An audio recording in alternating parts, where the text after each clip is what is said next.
In the autumn of 1979, in a sale barn outside Wheeler, in the apple country of the Wenatchee Valley, a man named Harlan Boyd watched a buyer for a regional juice concern hold up his grandfather's cider press to a room of 200 people and call it a paperweight. The press was iron and oak, a single-tub rack-and-cloth machine with a cracked beam and a screw worn smooth by 60 years of hands.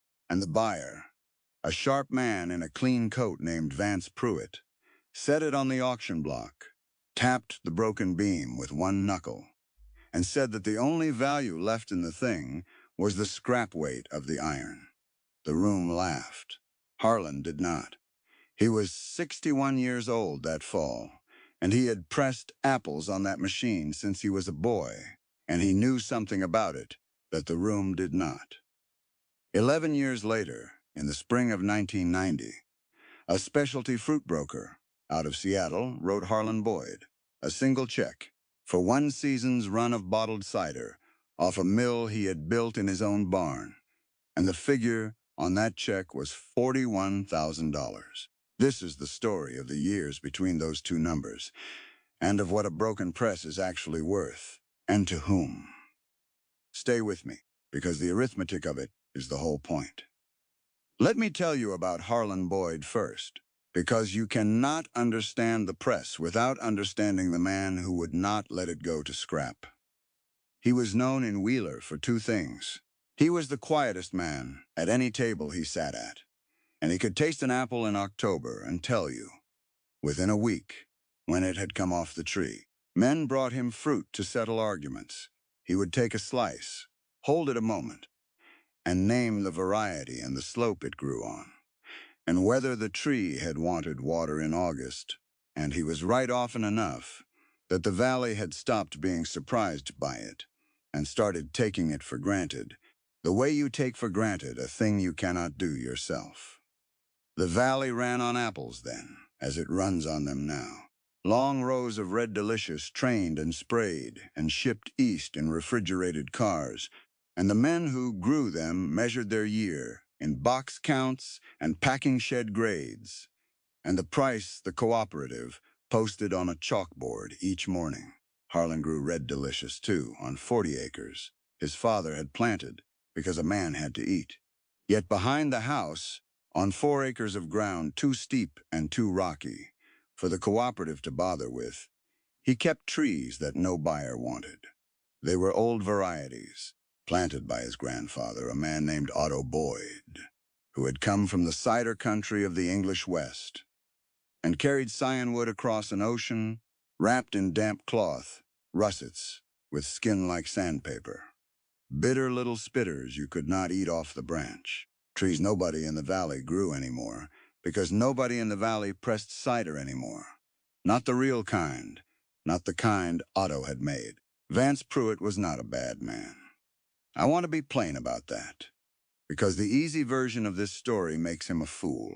And he was not a fool.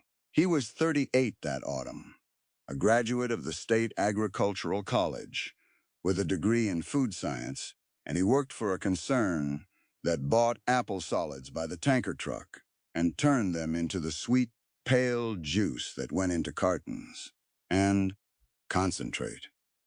He had run the numbers on 1,000 orchards. He knew to the penny what a ton of culls was worth at the plant gate, and he was almost always right. And being almost always right had taught him that the things he could not measure were not worth measuring. When he looked at Harlan's grandfather's press, he saw a slow machine that produced a few gallons a day of cloudy, sharp, unstandardized juice that no grocery chain would stock. He was not wrong about any of that. He was wrong about one thing only, and it took 11 years and a killing winter to show it. The press came home in the bed of Harlan's truck the day after the auction. He had bought it back himself for $9, the scrap price, while the room was still chuckling, and his son Dale had ridden home beside him in a silence that had a shape to it. Dale was 26 then, just back from the college at Pullman, with a degree in horticulture and a head full of the same arithmetic Pruitt carried. Let me tell you about Dale, because the heart of this story is not really the old man. It is the young one. Dale loved his father and was ashamed of him in the exact proportion that an educated son is ashamed of a father who will not modernize. And he had sat in that sale barn with his ears burning while 200 neighbors laughed at his family's name. On the drive home, he finally said it. He said the cooperative was offering a contract for high-density dwarf rootstock, that the future was volume and uniformity, and a clean product a buyer could trust, and that the 4 acres of spitter trees behind the house were a hobby they could not afford. Harlan drove. He let a mile go by. Then he said only that a man should taste a thing before he decides what it is worth. And he did not say another word the rest of the way. Now, let me tell you how a real cider press works, because everything that came later turns on it, and because the men in that Cecil barn did not know, and Dale did not yet know, and Pruitt, for all his schooling, had never once been taught. Sweet juice, the kind Pruitt's concern made, is a simple thing. You take a ripe dessert apple, you grind it, you press it, you filter and pasteurize it, and you have a clear, sweet liquid that tastes the same in March as it did in October, because you have killed everything in it that could change. What Otto Boyd had made, and what Harlan still made, on 4 acres of ground nobody wanted, was a different thing entirely. It began with the apples themselves. A proper cider is not pressed from one apple, but from many, blended, and the blend is the craft. You need sharps for acid, the bite that keeps the cider from going flat and dull. You need sweets for the sugar the yeast will eat.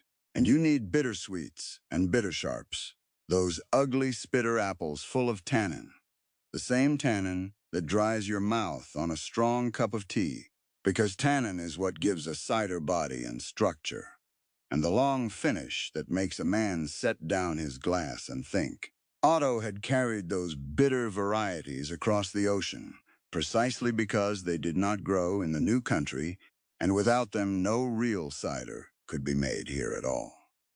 A man could plant 100 acres of the finest dessert apple in the world, and still never make a cider worth a second glass, because the dessert apple is bred for the hand and the lunch pail, bred to be sweet and crisp, and to look well in a bin, and it carries almost none of the tannin that a cider needs to stand up over a winter in a barrel.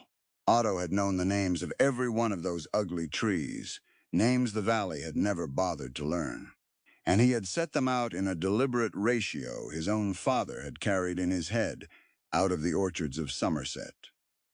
2 parts sharp for the acid, 4 parts sweet for the body and the sugar, 1 part bittersweet for the tannin and the long finish. Get the ratio wrong toward the sweet, and you made a thin cider that turned to vinegar by March.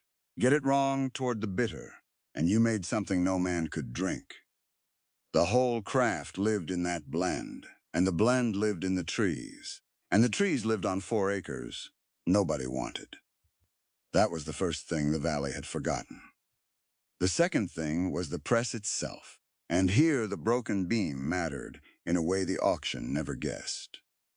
Harlan repaired the beam over that first winter, not with new iron, but with a length of seasoned white oak. He had been drying in the loft for 9 years, fitted and pegged the old way, and when he was done the press was slower than ever, and produced, on a good day, perhaps 30 gallons. To Pruitt that would have been proof of its worthlessness. To Harlan it was the entire point, because slow pressing, gentle pressing, the cloth and rack method that squeezed the pomace by patient degrees rather than tearing it apart, kept the juice clear of the bitter pip oils and the green crushed seed notes that fast industrial pressing forced into the liquid. The machine that looked broken made a cleaner cider than any new machine in the state. Let me be plain about why, because this is the part the auction never understood, and the part that turned 30 gallons a day into something a Seattle broker would pay wine. prices for.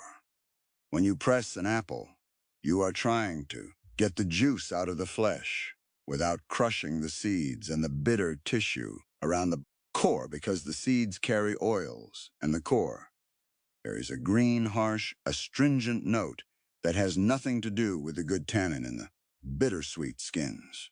A fast hydraulic press, the kind the modern plants ran, slammed the pomace under tons of pressure in a matter of minutes, and it got every drop, and it got the bad notes along with the good, because it tore the seeds apart in the process. The old rack and cloth way built the pomace into stacked layers, each wrapped in cloth, and pressed them by patient degrees over hours. So the juice wept out clean before the pressure ever rose high enough to break a seed. Slow pressing was gentle pressing, and gentle pressing meant the difference between a clean cider and a muddy one. The fast way got more juice. The slow way got better juice. Those are not the same goal, and a man who cannot tell them apart will always misprice the slow machine. Harlan pressed his first real batch in the November after the auction, ground the blend by hand, built the cheese of pomace and cloth, layer by layer the way Otto had shown him 50 years before, and turned the screw down by quarter turns, over a whole afternoon, while Dale watched from the barn door, pretending he had come in for something else. The juice that ran from the press was the color of dark honey, and smelled of the orchard in a way no carton ever had. An old blue heeler named Tip lay in the barn doorway through the whole pressing. The way she lay through every pressing, watching the screw turn with the patience of a dog who had decided long ago that this slow work was the most important thing her man did. Harlan filled a glass and held it out to his son without a word. Dale, to his credit, drank it. He did not say anything either. He came back the next pressing day, and the one after that, and he stopped talking about dwarf rootstock for a while. Let me tell you what the cider did in the cellar, because the cellar is where the real argument was settled. Slowly, over years, while the valley got on with its volume. Harlan did not pasteurize. He let the wild yeasts that lived on the apple skins and in the old oak barrels do their work, a slow, cool fermentation through the winter in the limestone cellar Otto had dug. And over months, the sharp, sweet juice turned into something dry and complex and still faintly sparkling, a drink with the structure of a wine and the soul of an orchard. It took patience the industrial process could not afford. Pruitt's plant turned apples to juice in a day. Harlan's cellar turned them to cider in a year. The wild yeast was the second mechanism the valley had forgotten, and it was the one that frightened the food science men most, because it could not be controlled the way a pitched commercial yeast could be controlled. A cultured yeast did one job, and did it predictably, ate the sugar, made the alcohol, and stopped. The same in every batch, which was exactly what a plant that shipped 1,000,000 identical cartons needed. The wild yeasts on Otto's apple skins were a whole community of organisms, dozens of strains that came and went through the long, cool fermentation, each adding a layer. The one before could not, and what they produced could not be standardized, and could not be hurried, and could not be made to taste the same twice. That was a defect in a plant, and a virtue in a cellar. The same trait that made the wild ferment useless to Pruitt made it the only way to get the depth that Lena Fisk would later hold to the window light. And while that cider aged in the dark, the rest of the valley was making a very different bet. There was a county growers' meeting that winter where Pruitt spoke, and Harlan went and sat in the back as he always did. And when the talk turned to the old man still pressing cider up the rocky lane, Pruitt said, not unkindly, that he admired the sentiment, but that nostalgia was a luxury, and the valley could not afford luxuries. He called it a museum piece. The room agreed. Harlan said nothing and drove home. Across the county road from the Boyd place, lived a younger grower named Carl Reese. And I want to tell you about Carl with care, because what happened to Carl is the saddest part of this story, and the part it would be cheapest to mock. Carl was 40, ambitious and good. He had taken Pruitt's same arithmetic and believed it, the way you believe a thing that has made the men around you money. In 1981, he tore out his old mixed orchard and borrowed against the land to plant 90 acres of high-density red delicious on. Dwarf rootstock, the modern way. Trees set close and trained to wire, every one identical to the next, engineered for box count and a clean uniform pack. He signed a note for $110,000 to do it. Money for the rootstock, and the wire, and the trellis posts, and the irrigation. And he signed it gladly, because every figure the cooperative showed him said the note would pay itself off in 7 good years. The cooperative loved him. Pruitt held him up at meetings as the model of the valley's future, the grower who had stopped farming the way his father did, and started farming the way the numbers said. For most of the decade, Carl looked exactly right, and Harlan looked exactly wrong. Carl's box counts climbed, 1,200 boxes an acre, by the middle of the decade where the old orchards had made 400. His checks were real. He bought a new sprayer, a self-propelled rig that cost more than Harlan's whole home place, $60,000 of gleaming steel.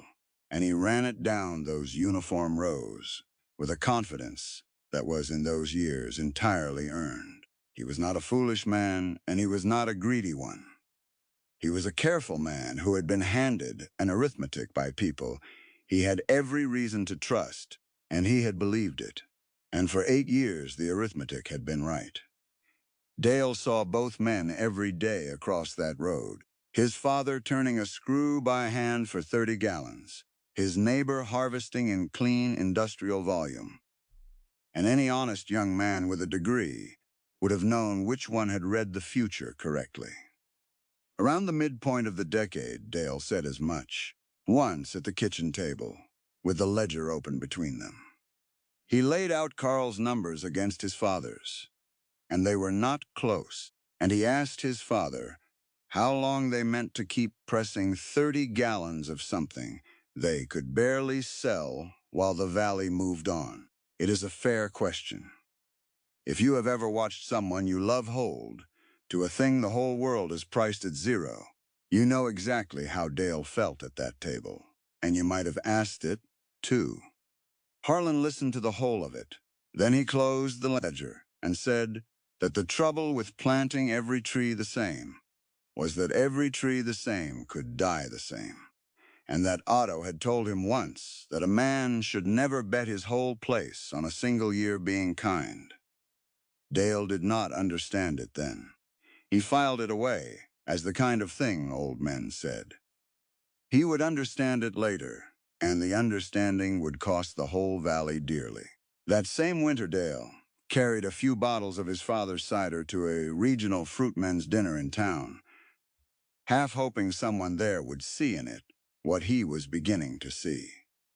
He set a bottle in front of Pruitt, who was the guest of honor, and Pruitt tasted it out of courtesy, and held it a moment, and said that it was an interesting curiosity, but that there was no market for a cloudy drink a man could not buy the same twice, and that Dale's father was farming a boutique liability, while the valley farmed a business.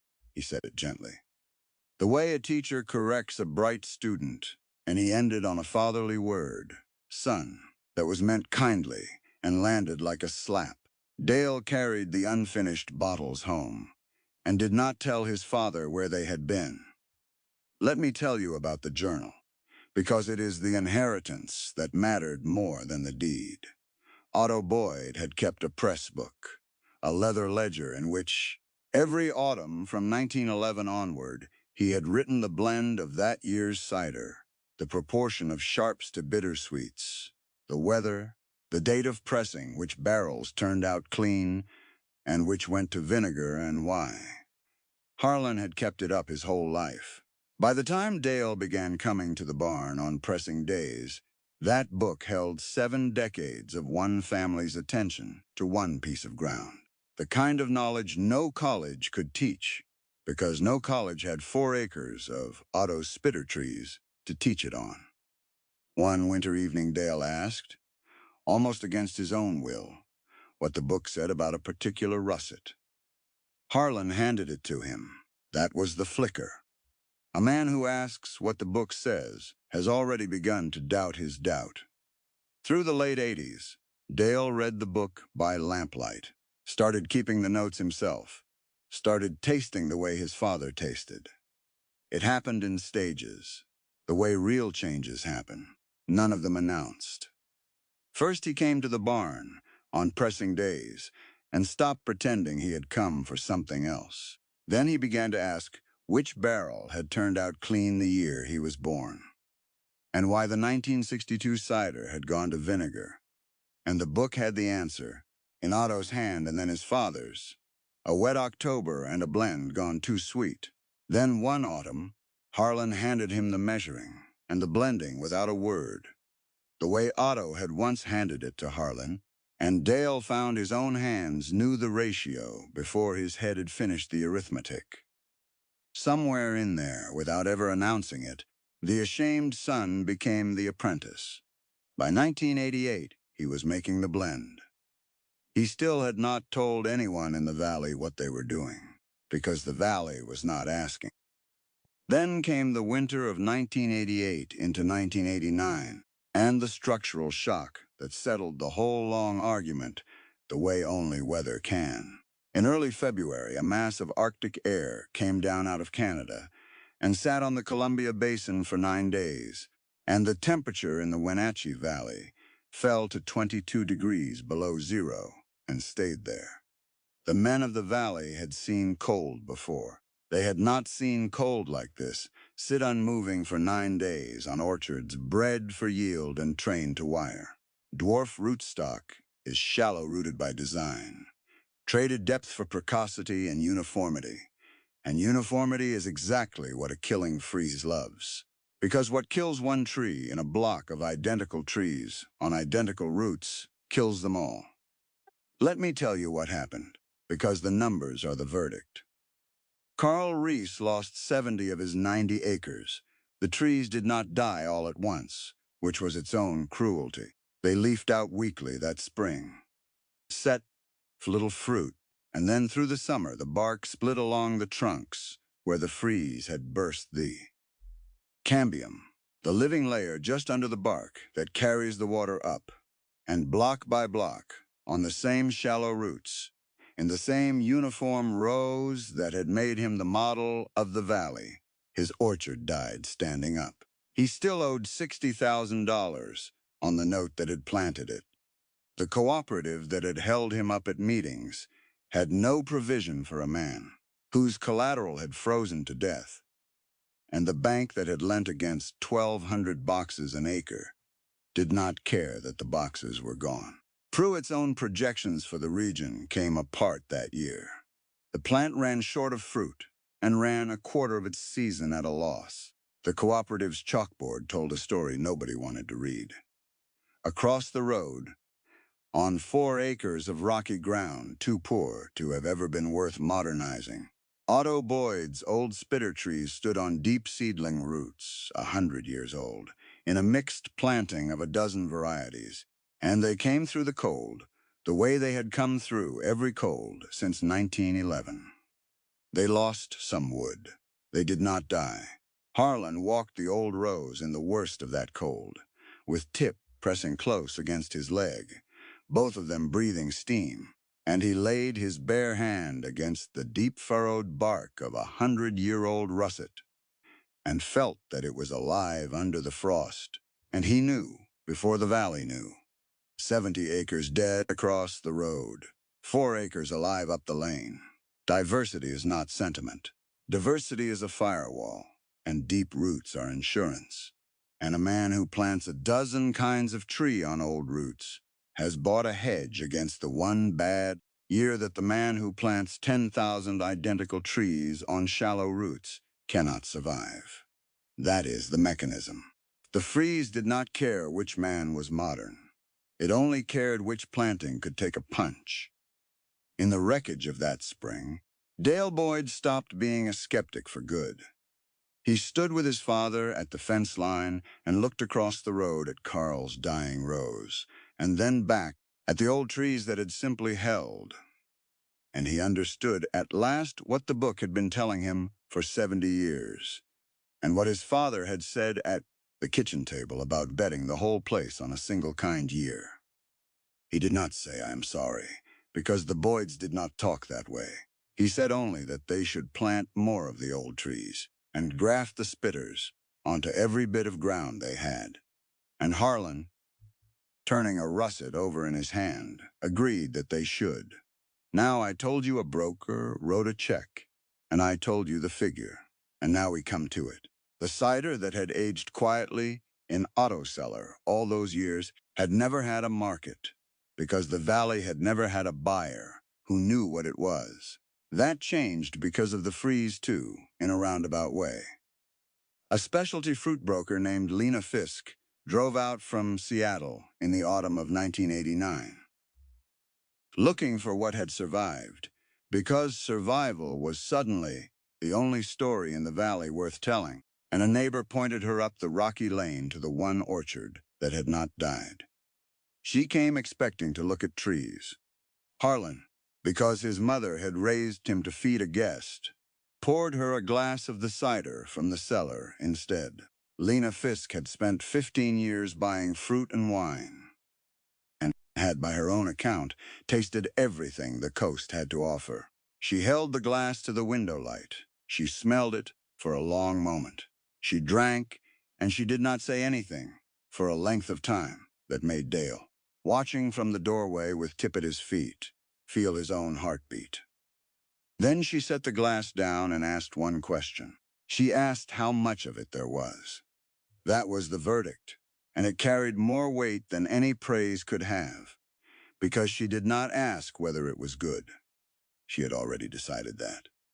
She asked only how much there was, which is the question a buyer asks about a thing she has already valued and means to have. A man who asks the price has doubts. A woman who asks the quantity has none. Harlan told her how many barrels the cellar held. Lena did the arithmetic in her head. The same arithmetic Pruitt ran on culls, but pointed now at something. Pruitt had no instrument to measure, and she named a price per bottle for the dry-aged cider that was not a juice price at all, but a price closer to wine. She wrote out a contract on the kitchen table for the whole of that year's run, delivered the following spring. When the bottling was done, and the cider delivered, and the check came in the mail in April of 1990, Dale opened it at the same kitchen table where he had once laid out Carl's numbers against his father's, and the figure on it was $41,000 for one season. Off 4 acres nobody had wanted. Off a press a buyer had called a paperweight and sold for the scrap weight of its iron. The numbers sat on the table between them, and nobody reached for it. The kitchen was quiet enough to hear the clock in the front room, and Tip's breathing under the table. $41,000. It landed with a weight far past what the figure itself could explain, because it was not really a price for cider at all. It was the answer to a question that had been asked in a sale barn 11 years before in front of 200 laughing neighbors, and the answer had taken 11 years and a killing winter to arrive. And now it lay on an oilcloth table in a plain envelope and would not be argued with. Harlan looked at it the way he looked at weather, as a fact that did not require his opinion, and Dale found that his eyes were stinging, and could not have told you precisely why. It was not the money. The Boyds had never been hungry. It was the long vindication of a kind of attention the whole valley had agreed to call worthless, arriving at last in the one language the valley understood, which was a figure on a check. Vance Pruitt heard about it, because in a valley that size, everyone hears about everything. He drove out the next summer. I want to tell you how that went. Because the temptation in a story like this is to have the proud man humiliated. And that is not what happened. And it would have been a smaller story if it had. Pruitt parked his clean truck at the bottom of the lane and walked up, and he found Harlan in the barn building cheese on the old press for the autumn run. He stood in the doorway a while. Then he said, in the plain voice of a man, setting down something heavy he had carried a long way, that he had been wrong about the press, and that he had spent 20 years certain he could price anything that came across a scale, and that he had come to understand he had been pricing only the things his scale could weigh. He asked Harlan if he would show him how the blend was made. He did not come as a buyer that day. He came as a student, which is the only honest way the confident ever learn anything. And Harlan, who had never once gloated and did not begin then, wiped his hands and showed him. They built a cheese together that afternoon, the food science man and the orchardist, and Pruitt asked the questions of a man who has finally found the edge of what his schooling covered, about the tannin and the wild yeast, and why the slow press mattered. And he wrote the answers in a small notebook he carried, the same kind of notebook he had once used to price culls. He came back 2 autumns running after that. In time, he left the juice concern and took a position with the state advising growers on diversified planting. And he was good at it, because a man who has been wrong in public and admitted it makes a better teacher than a man who has only ever been right. The mill that the title promises grew out of the years after. Word of the cider spread the way. Water finds the low ground. And the neighbors who had laughed in the sale barn or their sons began coming up the rocky lane in 1s and 2s, not to laugh now, but to ask. Some had lost orchards in the freeze and had bare ground to replant and no longer trusted the cooperative's single bet. Harlan and Dale did a thing the cooperative would never have done. They gave the cyanwood away. They cut budwood from Otto's old varieties and showed neighbors how to graft the bittersweets onto surviving rootstock. And they sold cider apples to those who wanted to grow for the press. And within 5 years, there were a dozen small mixed orchards in that valley where there had been none. They charged for the apples and the cider, but never for the knowledge, because Otto had not paid for it, and Harlan did not believe a man should sell what he had been given. The teaching happened on pressing days, in the barn, with the book open on the bench, and a neighbor who came once to learn the blend tended to come back the next year to taste what he had made and ask why it had gone the way it had. Dale built the new mill in 1993 in a converted barn down the lane, a proper cidery with a modern press for volume. The old rack and cloth machine kept beside it for the blends that mattered, and he ran it on the principle his grandfather had written in the book, and his father had said at the kitchen table, which was that you never plant every tree the same, and you never bet the whole place on a single kind year. He kept it right-sized on purpose. The mill bought from 20 growers and pressed perhaps 15,000 gallons a year, and it could have pressed 10 times that, and Dale would not. When a coast investor offered to buy the brand and scale it across 3 states, $200,000 and a salary to run it, Dale said no, because scaling it across 3 states would have meant planting every acre the same and buying juice from anyone who would sell. And he had stood at a fence line in the spring of 1989 and seen with his own eyes what that costs. Carl Reese did not lose everything, and I am glad to tell you so. He replanted his ruined acres in a mix of varieties on seedling roots with Boyd budwood, and he grew cider apples for the new mill.